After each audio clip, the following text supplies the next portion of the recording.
Hey everyone, welcome back to Dipesh. In today's video, I'm going to show you how to reset your Windows DOS step by step. Whether you want to start fresh or troubleshoot an issue, resetting your DOS can be a great solution. Let's get started. The first thing you need to do is open up your settings. You can do this by clicking the Start menu and selecting the Settings gear icon. Next, inside Settings, scroll down and click on Update Security.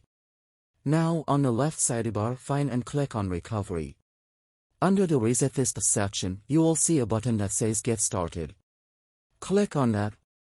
At this point, two options will appear. Keep My Files. This option will reset your DOS but keep your personal files. Remove Everything. This will completely wipe your DOS, including all personal files. Choose the option that works best for you. After making your choice, Windows will prompt you to restart your DOS. Click on Restart. Once your DOS restarts, it will boot into a special recovery environment.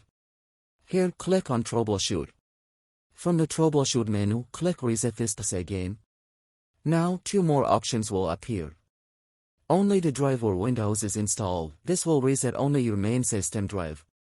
All drives. This will reset everything on all connected drives. Pick whichever option suits your needs and click Next. And that's it. Windows will now start the reset process, which may take a while depending on your system.